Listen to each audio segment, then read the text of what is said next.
Hey everyone, and welcome to your Daily Detroit for Wednesday, August 9th, 2023. On today's show, we discuss the passing of two local legendary voices, but they did it in different ways. Jim Price was on the airwaves for decades, doing color and analysis for the Detroit Tigers and musical genius against the apartheid of South Africa, but from Detroit, Sixto Diaz Rodriguez. Plus, we're going to talk about a win for the show, a big edition of Where We've Been, and a little bit of local color about that Baltimore Orioles TV announcer who got suspended. I hear as we're recording this, he may be brought back, but I know that Fletcher has some thoughts on it. And of course, to top it all off, there is that Detroit City FC home game this weekend. So I'm Jer Stays. I'm Devon O'Reilly. And I'm Fletcher Sharpe. And let's do this thing. All right, longtime broadcast booth analyst for both radio and TV and former Detroit Tigers catcher and 1968 championship team member Jim Price has passed away. He was 81 and no cause of death was shared. Price joined the Tigers broadcast team back in 1998 as a radio analyst and later contributed to TV coverage. He and his wife established the Jack's Place Foundation to aid individuals and families affected by autism, named after their son who dealt with that. He was relatable, and people really resonated with that. I did too. I got to meet him a couple of times. He was a great compliment to Ernie Harwell and Dan Dickerson, a couple of the best voices in the business. Through his career, he really touched them all, as he said, from being World Series champion to his charity work to the many sports fans that knew his voice well. I'll go alphabetically. Devon, thoughts? Yeah, I mean, he was a consummate professional, as you said, both a player and an announcer, which always gives kind of announcers a unique perspective, those that have actually played the game. I think it helps. I think the best announcers in many cases are ones who have a kind of a deep knowledge of actually playing it. He did. He won a World Series. I remember hearing him growing up, even though at the time I didn't know who he was. I didn't know who Jim Price was as an adolescent. You knew Ernie Harwell, but hearing that voice was always comforting, and it was a sound of the summer. So he certainly will be missed. I hope his charity work lives on. He can still be remembered by the next generation of Tigers fans. It's sad when the voices that you grew up with for sports go away and they bring in new ones. Even before bringing in new ones, just sad that they're no longer on air. I wasn't, a huge Tigers fan as a kid, but I recognize the voice. But growing up, when you think of all your memories of all the local sports teams, you think of their voices as the film is running. So to realize that those voices might not be able to continue going is kind of a sad thing. That's the kind of thing where it's like these voices that we grew up with, it's that reminder that you're getting a little bit older. That's the rough part, is you have an image of people you see on TV, and it's like, I know, then you see him, and it's like, you are older than what I thought, because you're thinking of that one image when you were a kid or when you were younger, and you get to see them actually in real life. It's these people are actually people, like they have back pain. They might like a banana nut muffin. Like, you don't, like, they're just regular people at that point. It kind of shatters your picture perfect thing. So to realize that these people will eventually have to stop because, age or health, etc., it really kind of bums you out. I mean, I like a banana nut muffin. I mean, yeah, who doesn't? I enjoy one too. I would love to find out what else Jim enjoyed. I'm sure it was like most of us. But yeah, certainly, this is one of those, it's sad and anytime someone passes, but certainly a life well lived, a full life. He, like you said, he touched them all, Jer. So, certainly nothing to regret in terms of, he's going to leave a legacy. He did some amazing things and lived a pretty incredible life. For sure. And like him, we think that many parts of Metro Detroit are a nice area.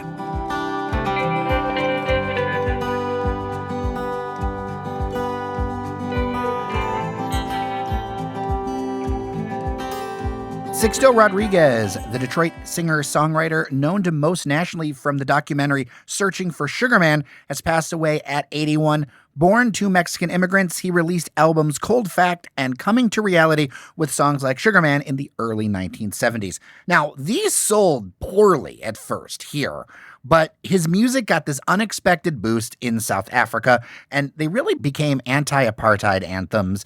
In 1998, he toured South Africa. Huge following. In 2009, his albums were reissued. This got him more notoriety here. There was that Oscar-winning documentary. And Rodriguez then played globally on tour in his later years, which is a huge transition for a guy who just kind of lived anonymously in Detroit for a long time. Although, if you've been around a while, you've met him or whatever, I've heard so many amazing stories of the guy. And I just wanted to put that out there because what a life story. What a wild ride. This reverberated a lot with me when I just saw this news this morning and someone shared it with me. I don't know if it's just the timing or what, but in 2012, this documentary was made, Searching for Sugarman. I mean, honestly, for daily listeners, it should be required watching to view this documentary. It's just incredible. It won an Academy Award, so I'm not just saying it. It really was incredible. It's really amazing, Jeremy. This guy was, living in anonymity in the Woodbridge neighborhood in 2011, 12, and long story short, he was the Beatles in South Africa, basically. Like, not to exaggerate, he was the Beatles in South Africa. And so after this documentary came out, he kind of took on this second life where he was this actually famous touring musician that he never got to do. In his late 60s and early 70s is when he hit his kind of peak touring. And he put out these 2 albums that were just absolutely incredible. Jerry, I know you have some familiarity with some of the songs, but they're just really incredible. I would highly recommend anyone listen to them. And it's kind of a happy ending to a story. I mean, it's a story of someone who had this immense talent. We can get into it, but I mean, this was a musician that was as talented as the, Bob Dylans of the day, I think. And listen to me and tell me if I'm wrong. But he was living in anonymity, working odd jobs and, construction and such. But the happy ending is that he finally did get discovered, and he finally did get some level of fame. You would hope some money, and it was family. He had a family they were taken care of. So there was a happy ending to that in a sense, and he got to kind of live a bit of that life of fame that he had so rightly deserved for all his life. An incredible life, super humble guy. He still would hang out. I mean, you could catch Rodriguez at Old Miami in the Woodbridge neighborhood. In fact, his poster for running for mayor in the 1980s is up there. Because he ran for Detroit mayor. He ran for Detroit mayor. He was around, man. You could still find him.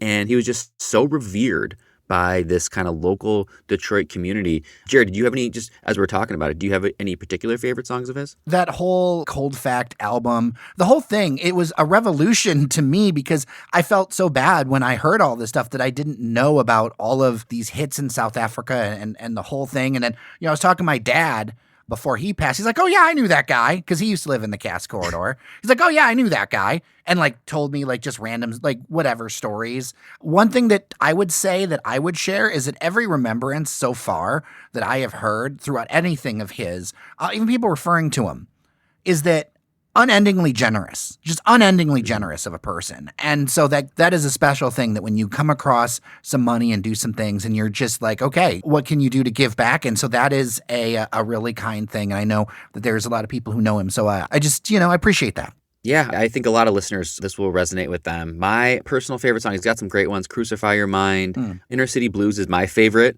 And actually, it is immortalized, if anyone has been to, which I know plenty of people have, but the Brakeman in downtown Detroit, going downstairs to the bathrooms, you come up the stairs, and written on the stairs says, met a girl from Dearborn early in the morning, cold fact. That is a lyric from the Rodriguez song, Inner City Blues. And it's part of the reason that they were able to find him in South Africa, because they found out where Dearborn was, and it was in Michigan, next to Detroit, and they kind of put those pieces together. So that lyric is immortalized at the Brakeman Stairs. If anyone's ever wondering what that is all about, that's what it is.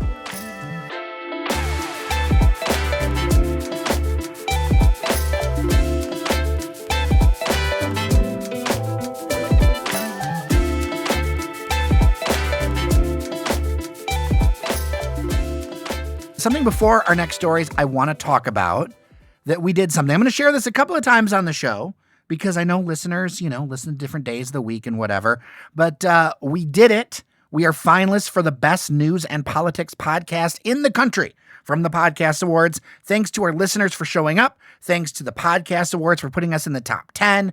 Look, it's some real competition here, almost all national shows. And I don't mean this as shade, but as a comparison, the one other local show that covers, I believe it's Houston. And again, no shade to the people over there. They're great. They're working hard.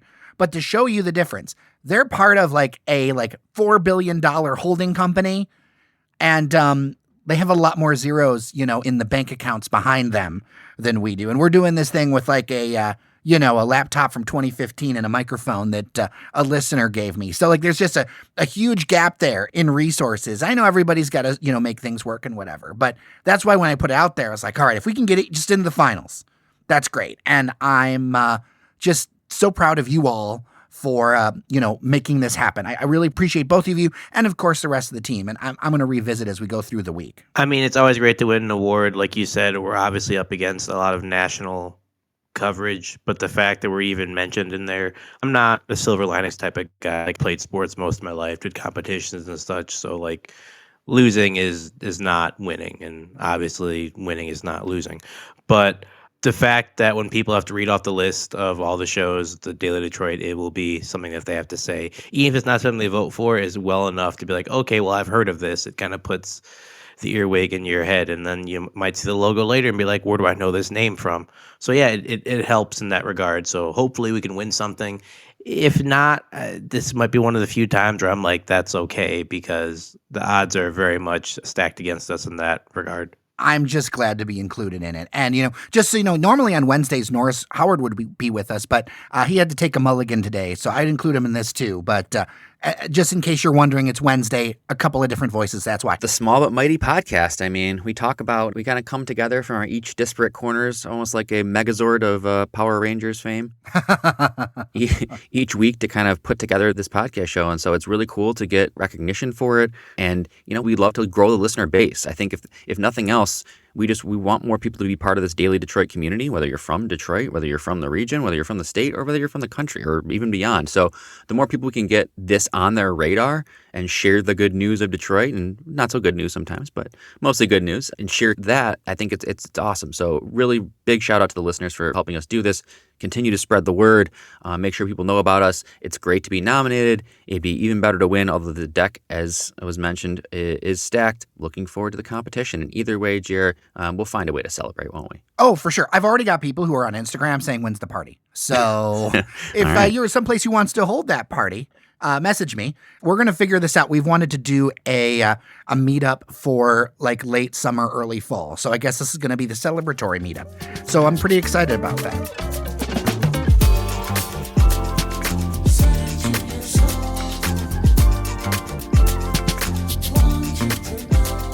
Now, we're going to get into one of our favorite segments. I know a listener favorite. It's Where We've Been, because I know we've all been up to stuff since we last talked, especially with our little mini break when I took a long weekend. So let's catch up. Devon, where have you been? Well, I'm going to start off with a little bit of a kind of a different one. The big news in my professional life, was we have finally moved into a brand spanking new office. The Detroit Regional Chamber is now located at 1 Kennedy Square, basically in the heart of Campus Martius, or as people like to call it, the EY building. Okay. What do you think of the views versus the old building? Because you were, for the day job, in 1 Woodward. What do you think of the views comparatively? Yeah, we were in 1 Woodward, so we only moved a few blocks, but it feels like we moved so much because like being down on Woodward and Jefferson, you really are kind of like deep in the financial district. There's not a ton of kind of activity by you. Being in Campus Martius, there's tons of life. Everything feels like closer to walk to. And I will say, to kind of thread the needle into the conversation about kind of the future of work, is my organization really had a mind to creating a more mixed use type of space, an optimized for the hybrid workplace. And so the new office has tons of little like getaways, private rooms, collaborative spaces. Nobody really has kind of super assigned official desks. It's kind of, work where you can, and we'll create a lot of cool spaces. The kitchen has become kind of the focal point for entertaining, for getting people together. And so it seems like a really cool space so far, pretty early on, but I'm coming to you from a really cool Framery phone booth that was one of my suggestions that they put into this new office. So I'm already reaping the benefits. I mean, you sound great. It's great to have that kind of isolation. It's crazy to me to think about the fact that it is only a couple of blocks from Campus Martius to where you were. But there is, because I've visited your office before, I've been through there, there's a huge difference. Yeah, it is, but it feels so much different and farther, and now I'm looking forward to it and more to come. But that was the big news in my world of where I've been. It's the new office. So I think Jer and Fletcher, I think yours are a little more kind of food and beverage related, I think, right? Yeah, or being around town. I mean, Fletcher, I know one of your favorite events of the year is COPA. Yeah, COPA Detroit, which is the end of the year tournament for the Detroit City Football League, which is the league that started DCFC that everyone knows and some love and some don't. But COPA is my favorite event of the year by far, regardless of anything. To put in perspective, I first joined the league in its inception. My team was terrible. We did not have fun playing with each other. People wanted to relive glory years, did not want to pass the ball. I'm like, this is dumb. Why did I even do this? We got to COPA, won 1 game, was an upset, got blown out the next round. But I'm like, you know what? This was really fun. Like this entire day where all the teams come together and just everyone plays in like a big festival type atmosphere. I enjoy that. This is not the first year where there's only 11 teams. This year there are 26. There've been more I think 34 at the most. But every team's a neighborhood in Detroit, which is great. My team got to the quarterfinals. We unfortunately lost. Old Redford unfortunately lost to New Center, who ended up going to the finals against St. Anne's, who won it for the third year in a row. For a controversial reason, I'm sure people can reach out to me and I can speak about that off air. It was a very fun event. There's now merch. They had food vendors there for the first time. They even had medics there for the first time. And just honestly, even if you don't enjoy soccer, it's just a nice event right off of Fort Wayne, formerly on Belle Isle, but right off of Fort Wayne, where just people can show up, watch local ball, see a few people you might not realize are involved in the.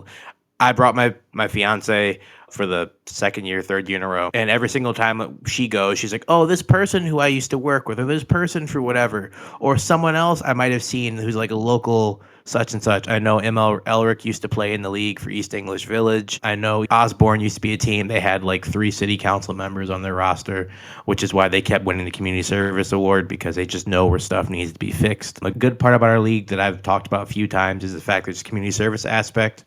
So it's not just coming to play soccer and leaving.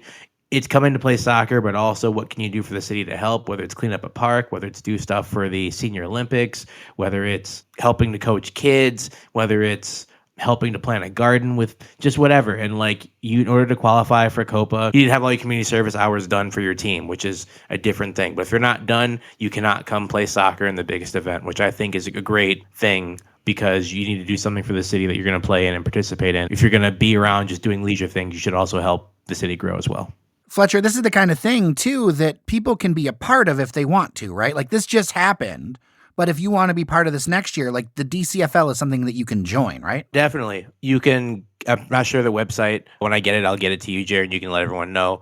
But yeah, you can join. If you know players on a team, you can ask them if they have any space. If you not, go to the website, hit up the commissioner, and either they'll sort you out on a free agent team that'll get you added on, or maybe they'll contact captains in your neighborhood. The thing I liked about it in the original, which not so much now, but that's okay, was almost every team was full of people from that neighborhood. So originally I played in Midtown when I used to live above Curl Up and Die, which is now gone.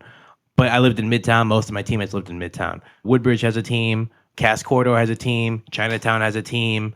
Old Redford, Grandmont, Rosedale. If you name a neighborhood, I bet you they've had a team at one point. I mean, it's honestly just insane to see how it grows and to see all these people who live in the area, some, most of which in Detroit, some in surrounding areas, some come from really far away, which is dedication considering how long games are. So it is open to the region. Yeah, it's open. It used to be open to people really just in the city. Now it's open to the region because there are people who have lived in Detroit who moved out, and just it's a very fun atmosphere and a fun time. Again, even if you don't like soccer, the league itself is a good idea, but like COPA itself, the main event, is my favorite event of the year. You can put it up against anything that I've ever done in the city, and COPA wins out. That's awesome. That's awesome.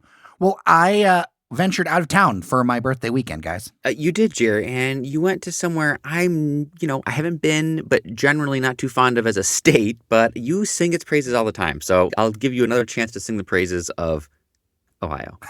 One city in Ohio, actually. Okay. Let's be very clear here. But I went down to Columbus, inexpensive, easy vacation, to get down. I stayed actually in German Village this time. I like to rotate the neighborhoods that I stay in.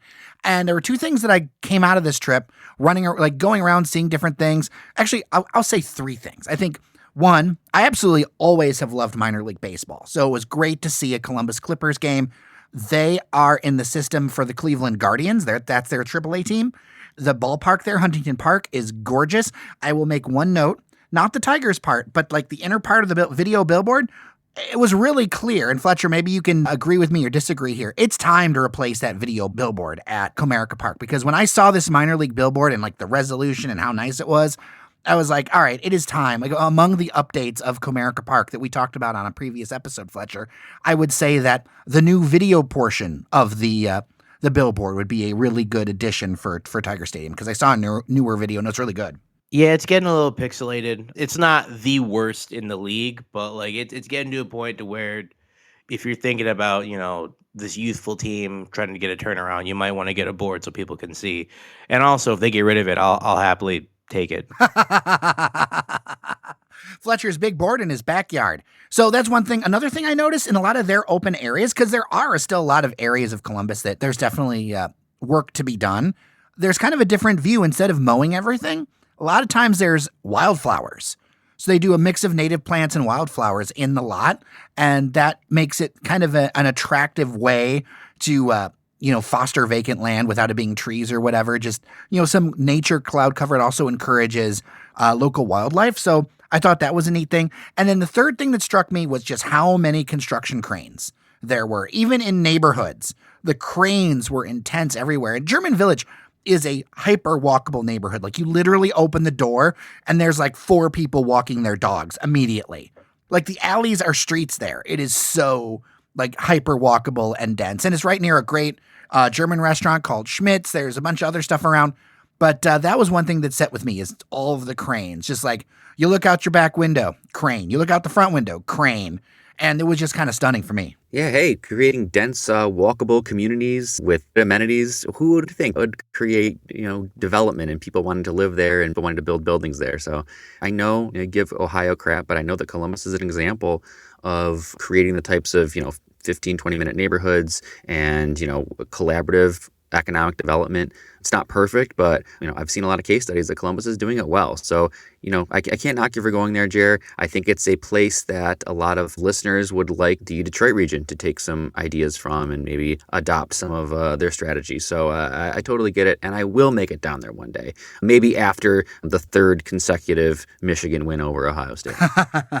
Well, and there's suburbs there too, right? Like, there's suburban areas even within the city proper of Columbus. So you can have pretty much whatever. Like, it's a mixed thing. I know some of the feedback lately is like, you guys are militant about, it's like, no, we just want a slot for this and a slot for that. You know what I mean? Like, I think a lot of people look at this conversation and think everything has to be one way or the other. It's a binary. And when you're talking about communities, especially of different areas across a large land area, that's just not how it is. It's just having different spots for different things. You know what I mean? Yeah, absolutely. It's having the diversity of kind of choosing what your stage in life is. Are you with kids? Are you, a single professional?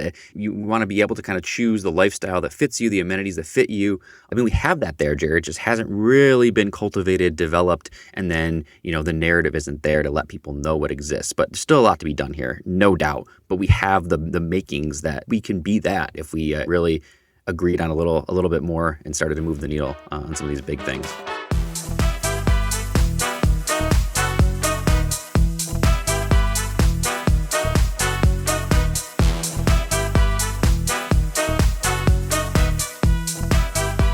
Couple quick things before we are done. Fletcher, I know that we have not been in touch with the break as much, but Detroit City has a home match coming up against Charleston Battery, 2nd in the Eastern Conference behind Pittsburgh.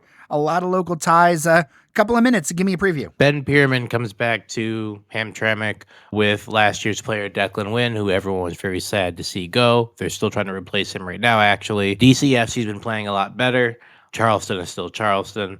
I think it's probably a 2-1 victory for Charleston, but I think Detroit plays a much better compact game. It'll be an exciting game, that's for sure, but I don't know if they pull out a victory this time, unfortunately. I mean, I'm looking forward to going, and to me, I feel like it's a good bellwether. If we can come out of there with 1 point, I feel like that's positive, right? I'd love to see a win, but I think overall, I'm going to be really happy with 1 point. I'm going to contradict you. I'm going to say, I don't have the numbers, but I'm going to say tie. I'm going to go for the tie. I believe in the tie for Detroit City. Honestly, even you saying I look forward to going is like just an improvement on itself, because we've had to cover all the games this season. And there was a point where we were like, man, why are we doing this to ourselves? And now it's like we can actually go and expect to enjoy a game, as opposed to, wow, we're going to go report on this because we are journalists. But man, this is hard to watch. I'd much rather go watch turf grow.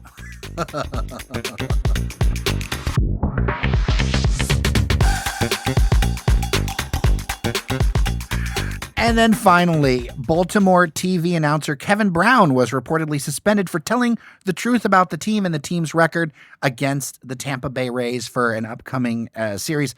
Reports are, as we're recording, that he is going to come back from the suspension after multiple announcers at other teams on air just roasted the Orioles organization. I have rarely seen a turn like this against an organization in pro sports, but it was really strong. And on top of that, fans at a recent game started to cheer "Free Kevin Brown," as he has built over the years such a devoted fan base and connection. It's something actually kind of great to see, this kind of energy toward him. Although a younger guy for the industry at 33, like, I know why people like him. He does like every stunt. He's always involved in everything. And I wanted to bring this to a local thing. Fletcher, specifically about sports, and Norris, we were going to talk to Norris about this too, but he's not able to be with us. Fletcher, this is something that you kind of had some encounters with locally, and I want to kind of unpack a little bit, because I think it's important when it comes to sports coverage that we have like really sharp, interesting debate and talks about things, because I think that's part of what makes it good. Yeah, back when Michigan Stars were FC Sparta Michigan, they were new to the league. They just been bought out by some Canadian Greek people. Didn't really go so well. They had a lot of former pros, and they were getting ready to go. They won their first game against Cleveland AFC, who had just won the championship the year before. So they were feeling high and mighty. Their next game was against Detroit City FC at their stadium in Berkeley. They lost 5-1. They lost their next game against Erie. Lost their next game against Detroit again at Cass. They lost like 7 games in a row. So like they were having a really tough streak. I was writing for MLive at the time, and I was like, yeah, they're getting outscored these past few games, 23-4. Publish, don't think of it. I go to the next home game at Berkeley. Their head coach confronts me like, you're going to sit there and just, talk crap about us in the media? And I'm like, what are you talking about? We read your article. We're in a 7-game losing streak. I didn't lie. Like, I'm not out here trying to make fun of you and like make you guys feel bad, but you're losing games, like you're losing and you guys haven't scored goals. So I got up to the media area. There's no media notes, no nothing. Like they're just like, all right, you're going to tell stuff about us that's not great. We're just going to stop supporting you with notes and everything. So I just asked my editor to stop going because they just did not care. And like, honestly, good on everyone else for getting behind Kevin Brown. You have media there to tell you what happened. Like, of course, some have their own slant, and that's not really media journalism, in my opinion.